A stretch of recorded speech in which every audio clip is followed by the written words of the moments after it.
Kisruh kasus dugaan ijazah palsu Presiden RI ke-7 Joko Widodo terus bergulir. Dan yang terbaru, Bareskrim Polri memutuskan untuk melakukan gelar perkara khusus dugaan ijazah palsu Jokowi. Dan saat ini Polda Metro Jaya juga sedang mengusut 6 laporan polisi terkait tudingan ijazah palsu Jokowi. Salah satunya dilaporkan langsung oleh Jokowi. Sebelumnya, kegaduhan semakin memanas saat Bareskrim Polri menyatakan ijazah Jokowi asli saat gelar perkara pada 22 Mei lalu. Dan gelar perkara yang berujung pada penghentian penyelidikan kasus dugaan ijazah palsu dengan Jokowi sebagai terlapor itu mendapat penolakan dari pelapor, yakni tim pembela ulama dan aktivis TPUA. Mereka meminta Bareskrim melakukan gelar perkara khusus yang dibuka di hadapan pelapor.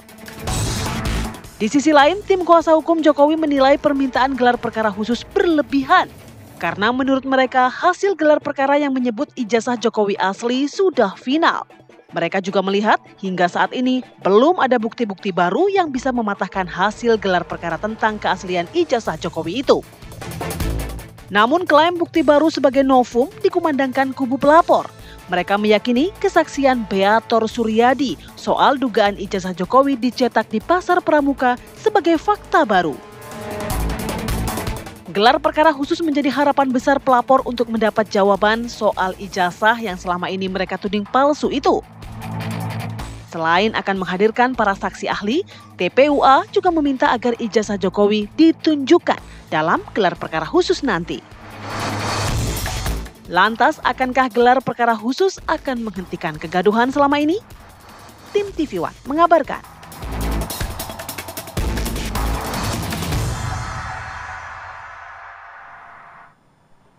Ya, sekarang kita akan membahas pada pagi hari ini jelang gelar perkara khusus yang dilaksanakan oleh Bareskrim Polri untuk mengungkap nih tudingan bahwa ijazah Jokowi ini apakah asli atau palsu kan gitu. Betul. Nah, untuk membahas hal ini kita sudah hadirkan narasumber. Di studio ada Bang Freddy Alex Damanik, Wakil Ketua Umum DPP Projo. Selamat pagi, Bang. Selamat pagi, Bung Sehat Fadil. ya? Alhamdulillah sehat. Dan juga ada Prof. Suparji Ahmad, Pakar Hukum Pidana Universitas Al-Azhar Jakarta. Selamat pagi, Prof. Pagi, Prof. Sehat ya, Prof? Alhamdulillah. Dan juga tentunya nggak mungkin dilupakan ada dari pengacara Roy Suryo CS, Bang Petrus Celestinus. Selamat pagi, Bang Petrus. Sudah join belum sama kami nih, Bang Petrus? Selamat pagi. Selamat pagi juga kepada Pak Damanik dan pakar hukum pidana kita. Pagi, Bang. Oke, Bang Petrus mau tanya, posisi sudah di Mabes Polri, sudah di Bareskrim, Bang? Belum. Sebentar lagi. Jadi rencana pukul berapa, Bang, gelar perkara khusus ini dilangsungkan? Ya, sekitar jam 9, jam 10. Jam 9, jam 10. Dari pihak Roy Suryo siapa, Bang, yang turut hadir nih? Ya, pertama Roy Suryo hadir, Pak ini Rismon Sianipar, kemudian Dr. Tifa saya belum tahu, kemudian Pak Rizal, dan mungkin dari Pak Edi Sujana juga akan hadir. Jadi semua yang terutama pihak TPUA pasti hadir semua. Kalau dari Mas Roy Suryo dan Rismon Sianipar pasti hadir. Oke, apa yang akan menjadi target utama dalam gelar perkara khusus oleh Bareskrim ini? Ya, kalau sesuai dengan tujuan dilakukan gelar khusus itu kan Bareskrim merespons reaksi publik terhadap kasus dugaan ijazah palsu Jokowi yang penyelidikannya dihentikan. Dari sisi itu kita lihat langkah Bareskrim ini sangat positif. Jadi yang diharapkan dari pihak terutama TPUA dan juga Mas Roy Suryo dan kawan-kawan, berbagai informasi belakangan muncul yang mereka temukan, bahkan juga hasil penelitian mereka terkait dengan dugaan ijazah palsu, semuanya akan mereka sampaikan kepada pihak Bareskrim ketika kesempatan diberikan kepada mereka, dan itu akan didiskusikan. Karena namanya didiskusikan, maka ini pasti terjadi perdebatan, terjadi dialog yang sangat dinamis, yang diharapkan supaya dari dialog itu bisa menghasilkan sesuatu yang terutama sesuai dengan harapan publik. Setidak-tidaknya harapan dari TPUA dan harapan dari Pak Roy Suryo dan kawan-kawan supaya kasus ini dibuka kembali. Begitu.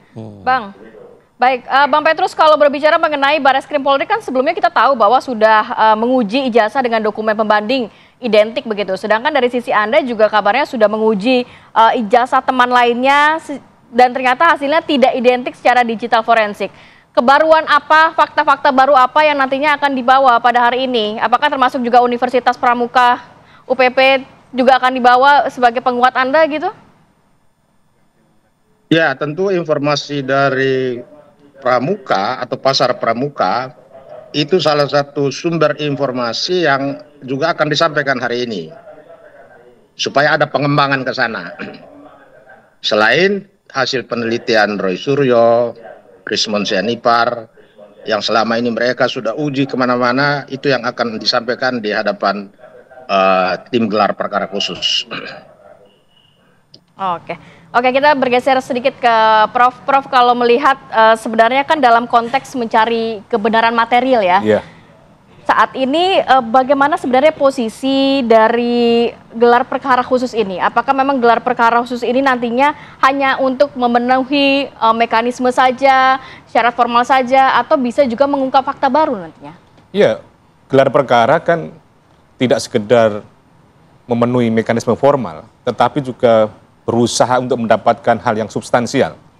Hal yang substansial dalam gelar perkara ini kan nanti akan menentukan apakah ada peristiwa pidana atau tidak. Karena pada sebelumnya bahwa Bareskrim sudah melakukan sebuah penyelidikan dan kesimpulannya adalah mengatakan identik, yang dengan kata lain berarti tidak ada unsur kepalsuan. Tetapi kemudian menimbulkan reaksi bahwa katanya ada prematur, belum ada gelar perkara secara khusus, sehingga kemudian muncul kemudian adanya permohonan untuk gelar perkara khusus. Jadi kan TPUA mengatakan bahwa ini mestinya ada gelar perkara khusus. Kita apresiasi Bareskrim merespon itu. Bagaimana membuka ruang seluas-luasnya kepada para pihak misalnya untuk hadir dalam gelar perkara tadi itu. Mekanismenya kan sederhana saja. Misalnya dalam hal ini dari pihak pengadu, Dumas dalam hal ini akan menyampaikan kan gitu apa yang bukti-bukti yang disampaikan, sebaliknya misalnya teradu juga akan melakukan semacam pembuktian juga. Tetapi sebelumnya penyelidik akan memberikan laporan. Nah, disitulah kemudian terjadi pendalaman. Ada mekanisme internal tadi itu. Terus pada sisi yang lain biasanya setelah gelar perkara khusus sesi pertama akan khusus ada internal dari Bareskrim. Dari misalnya pimpinan gelar, penyelidik, sampai kemudian misalkan ada propam, ada divkum, atau ahli internal mereka. Nah, disitulah kemudian akan melakukan evaluasi sendiri tentang bagaimana rekomendasinya. Apakah memang perkara ini dihentikan karena tidak ada peristiwa pidana, atau kemudian dilanjutkan adanya peristiwa pidana. Siapa saja yang terlibat ya? Apakah juga harus menghadirkan juga para ahli begitu? Ya, masing-masing pihak memang bisa mengajukan ahli. Dalam hal ini pengadu mengajukan, teradu juga bisa mengadukan, tetapi dari internal Bareskrim juga dapat ada ahlinya internal di situ. Dan kemudian ini yang terpenting adalah bagaimana kemudian membangun kepercayaan. Yang saya khawatir ini adalah ketika kemudian gelar perkara khusus sudah dituruti, kemudian ada kesimpulannya sama, nanti juga menimbulkan kelemahan-kelemahan lagi. Dan kalau ini tadi poinnya adalah menuntut adanya ijazah asli Pak Jokowi untuk dihadirkan, maka sampai kapanpun tidak akan mudah terrealisasi. Kalau Pak Jokowi tetap bertahan gitu ya. Karena ya itu tadi kan tidak bisa kemudian ada upaya paksa kan, melakukan penyitaan kan, baru pada penyelidikan. Jadi ini sesuatu yang mungkin ya pada sisi yang lain kita apresiasi, tetapi bisa kita prediksi tidak akan memuaskan gitu loh. Tidak akan bisa diterima semua pihak. Tidak akan memuaskan bagaimana Prof? Karena kan yang publik ya, dalam hal ini Roy CS ini begitu, itu kan dilibatkan dan bisa memberikan pernyataan, keterangan dan lain sebagainya. Ya persoalannya kan tuntutannya kan ijazah aslinya dihadirkan kan gitu. Sementara yang menuntut untuk menghadirkan ijazah sendiri juga tidak ada ijazah aslinya. Jadi dari mana kita mendapatkan keaslian ijazah tadi itu? Begini Prof, kan kalau misalnya ujuk-ujuk langsung minta ijazah asli kan nggak juga serta-merta bisa direalisasikan. Nah ini kan yang tuntutannya kan nah disitulah gunanya kan ada bukti, ada keterangan saksi, ada keterangan ahli di situ kan? Iya, ya objek utamanya ini kan surat berupa ijazah. Itulah yang akan diuji. Jadi kalau kemudian yang diuji saja kemudian tidak ada, yang kemudian yang diuji sudah diragukan, maka kemudian tidak akan timbul pembuktian secara material. Prof tuh bisa selesai di episode 1, tapi ini kayaknya bisa berlanjut ke episode. Bisa berlanjut, ini panjang karena memang tidak akan mudah ditemukan ijazah palsunya. Tapi mungkin nanti sudah bisa ditunjukkan kalau di pengadilan begitu ya? Iya, sampai di pengadilan pun juga mungkin tidak bisa ditunjukkan kalau juga. Nanti begini, Allah ya Rob. Prof, kalau misalnya kita anggap karena ijazah asli yang mungkin tidak ada itu pun tidak bisa dikategorikan palsu. Kan bisa saja ijazahnya hilang, ijazahnya kemudian terbakar dan sebagainya. Mungkin ada surat keterangan sebagai pengganti dari ijazah kan bisa diurus ke kampus. Ya itulah mungkin saja karena faktor tidak terurus pada waktu itu. Tetapi persoalannya sekarang kan pihak yang mengeluarkan sudah mengatakan asli, sehingga kemudian itulah menjadi sumber kebenaran salah satunya. Tetapi kemudian masih diragukan. Prof, jadi ya silakan. Ya sedikit mungkin kalau misalnya ini kan masih bergulir ya Prof ya. Kalau misalnya ternyata nanti ujung-ujungnya kesimpulannya memang seperti di awal, tidak ada unsur pidana. Apakah dari sisi Roy CS ini bisa ada upaya lain, misalnya pra-peradilan, gugatan perdata, atau bisa ada upaya lanjutannya? Ya, kalau seandainya kesimpulannya sama dan kemudian menimbulkan keberatan dan kata lain tidak puas tentang misalnya mekanisme apakah pra-peradilan, kan ini masih penyelidikan, belum ada objek pra-peradilan berupa penyelidikan. Belum ada penetapan tersangka juga. Belum ada penetapan tersangka. Jadi mau objeknya apa? Kalau mengacu pada KUHP, mengacu pada putusan MK, bahwa hasil penyelidikan bukan objek pra-peradilan. Apakah akan melakukan gugatan perdata? Siapa yang akan tergugatnya? Apakah Bareskrim, apakah kemudian UGM? Dan UGM sudah dilakukan gugatan perdata. Jadi dalam hal ini memang bahwa kalau seandainya ini kesimpulannya sama gitu ya, ya memang harus dihormati, harus dihargai. Itulah kemudian proses hukum yang berlaku. Ditahan dulu Bang Freddy, saya harus kembali lagi ke Bang Petrus ini Bang Freddy ya. Bang Petrus, bagaimana Anda menyikapi analisa dari Prof. Suparji Ahmad ini? Sulit nih untuk menghadirkan ijazah. Ujung-ujungnya juga kembali ke gelar perkara pertama nih kayaknya. Iya, jadi apa yang dikatakan oleh Pak Ahli tadi itu betul, bahwa sejumlah kemungkinan itu bisa saja terjadi. Bisa terutama jangan sampai gelar perkara ini hanya formalitas. Ya, Polri hanya mau membangun pencitraan setelah penyelidikan dihentikan, reaksi publik begitu besar. Padahal kita harapkan supaya gelar perkara ini harus menghasilkan sesuatu yang bisa menjawab pertanyaan publik. Jadi dari sisi kita, kalau penyelidikan ini hasil gelar hari ini berakhir dengan keputusan yang sama, maka tidak tertutup kemungkinan akan muncul laporan polisi baru lagi dari kelompok masyarakat, dari beberapa kelompok. Misalnya terkait dengan terkait dengan informasi baru, fakta baru yang masyarakat temukan terkait dengan pasar pramuka. Kemudian bisa juga muncul lagi laporan terkait dugaan skripsi yang disebut-sebut selama ini sebagai juga palsu.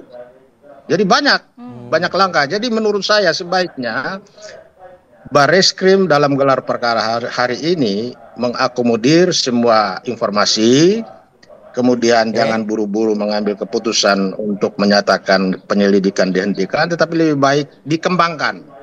Penyelidikan ini dilanjutkan. Itu akan lebih baik. Masyarakat akan tenang. Ya, ini pesan Bang Petrus ini juga bingung. Mungkin kalau saya Bareskrim, saya bingung. Lawang gelar perkara khususnya belum berlangsung, kok kita sudah diwanti-wanti nih sama Bang Petrus nih, Bang Petrus.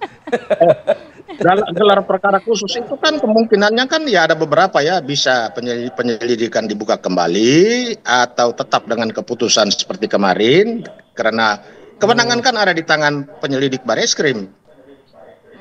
Sehingga kalau misalnya ditutup ya beberapa kemungkinan seperti yang saya katakan tadi bisa terjadi. Jadi perdebatan sebentar ini akan panjang. Akan panjang. Kalau menurut Bang Petrus ini akan panjang nih Bang Freddy. Nanti gimana kalau dari sisi dari Anda? Ya, sebetulnya nggak letih Anda Bang Freddy Alex Damani. Nanti satu laporan selesai, ada laporan lagi. Iya, tadi Prof juga udah menyampaikan, Bang Petrus sama sebetulnya sama. Jadi Bang Petrus menyampaikan bahwa memang akan ada laporan lagi. Pasti, karena memang target mereka hanya itu saja. Mereka nggak peduli kebenaran material. Mereka itu hanya peduli bahwa Pak Jokowi itu jadi tersangka, ya Pak Jokowi itu dipojokkan terus. Pak Jokowi jadi tersangka apa? Ya ini kan bahwa mereka kan Pemalsuan surat. Pemalsuan ijazah ini kan mereka lapor. Nah, udah dihentikan penyelidikannya. Mereka nggak percaya, minta laporan gelar perkara khusus. Targetnya kan supaya itu dibuka, kemudian naik ke penyidikan, Pak Jokowi tersangka. Kan targetnya hanya itu aja terus ini. Kebenaran mereka saja yang harus diakui, kan begitu. Tetapi ya saya juga apresiasi walaupun dari awal sebetulnya saya menolak gelar khusus ini, hanya Polri sudah, Bareskrim sudah memberikan, jadi tetap kita apresiasi. Tapi saya percaya Polri, Bareskrim dalam hal ini akan profesional, toh sudah diundang dari pihak pelapor, TPUA udah diundang, Roy Suryo, Rismon, silahkan eksplor apa keahlian mereka. Ada Komnas HAM dan DPR. Nah, itu yang saya juga respon positif kepada Polri, ada dari eksternal.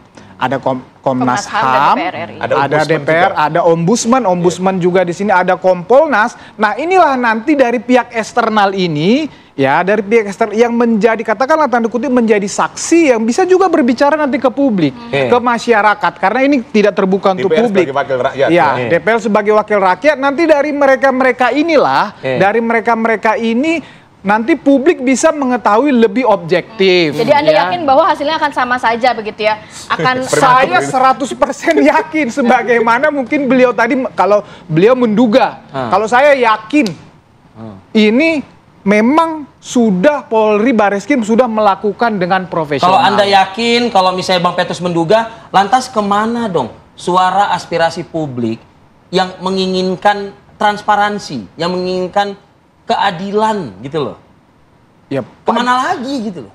Pak Jokowi kan juga ini bagian dari masyarakat Indonesia yang mempunyai hak asasi juga, tidak juga bisa dikriminalisasi, tidak juga bisa ditersangkakan dengan dasar atau bukti yang tidak ada, dengan tuduhan-tuduhan saja. Jadi publik juga melihat ini. Jadi publik yang mana? Jadi kan tadi Bang Petrus udah mengatakan ya setidak-tidaknya publik Roy Suryo dan kawan-kawan. Ya nggak apa-apa, kan ada yang publik yang lain. Nah, berikanlah ya badan atau lembaga yang memang diberikan oleh hukum kita untuk menguji ini. Saya ingat ketika di HUT Bayangkara 79 di Monas, Presiden Republik Indonesia Prabowo Subianto mengatakan meminta kepada institusi Polri untuk mendengarkan suara masyarakat. Bang Petrus, diklaim Anda tidak memiliki bukti, Anda tidak berdasarkan fakta dan lain sebagainya. Saya minta komentar Anda Bang Petrus usai jeda pariwara berikut. Kami akan kembali. Tetaplah bersama kami.